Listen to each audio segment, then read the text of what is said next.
कहते हैं महाभारत का युद्ध खत्म हुआ था, लेकिन असली विनाश उसके बाद शुरू हुआ। कुरुक्षेत्र की धूल में सिर्फ खून नहीं था, वहां चीखें थीं, श्राप थे और वो साए जो अब तक जिंदा हैं।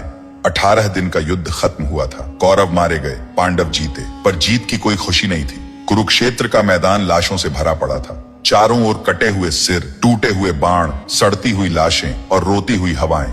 गिद्ध आकाश में मंडरा रहे थे, कुत्ते सैनिकों की हड्डियां चबा रहे थे और सियारों की आवाजें दूर से आती थी, जैसे कोई कह रहा हो अभी विनाश बाकी है।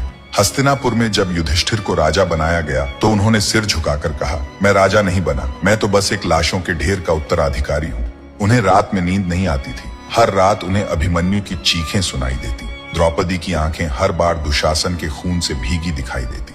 भीम, जिसने दुर्योधन की जांग तोड़ी, वो अब अकेले बैठकर रोता था। हर रात उसे दुर्योधन की कराह सुनाई देती, जैसे कोई कह रहा हो, भीम, न्याय और प्रतिशोध में फर्क होता है। अर्जुन, जिसने जयद्रथ को मारा, कर्ण को हराया, अब अपने ही गांडीव को हाथ लगाने से डरता था। उसे लगता था, मैंने धर्म नहीं निभाया, मैंने अपनों को मारा है। नकुल और सहदेव, जिन्हें युद्ध के बाद कोई याद नहीं करता, वे चुपचाप भाइयों के पीछे चलते, पर उनके मन में एक ही सवाल था, क्या हमने किया वो सही था? कृष्ण सब कुछ देख रहे थे। उनकी मुस्कान गायब हो चुकी थी। मैंने सुदर्शन चलाया नहीं, पर हर प्रहार मेरा ही तो था। मैंने धर्म के नाम पर अधर्म भी कराया, लेकिन अब ये युद्ध मेरे भीतर भी जल रहा है। उन्होंने रथ से उतरते हुए अर्जुन से कहा, अब समय है सच का सामना करने का। युद्ध तो केवल शुरुआत थी। धरती की धड़कन रुक गई थी। जिस दिन सूर्य पुत्र कर्ण गिरे थे, वो युद्ध नहीं हारे, वो वक्त से हारे। पर कर्ण की आत्मा अब भी रो रही थी, क्योंकि उसने अंतिम समय में एक श्राप दिया था, जो धर्म का झूठा मुखौटा पहनकर अधर्म करेगा, उसका अंत अपनों के हाथों ही होगा। और यही शाप अब पांडवों की छाया बन चुका था। जब युद्ध समाप्त हुआ, गांधारी ने देखा उसके 100 बेटे मारे गए। उसने क्रोध में कृष्ण को श्राप दे दिया, जैसे मेरे वंश का अंत हुआ, वैसे ही यदुवंश का भी विनाश होगा।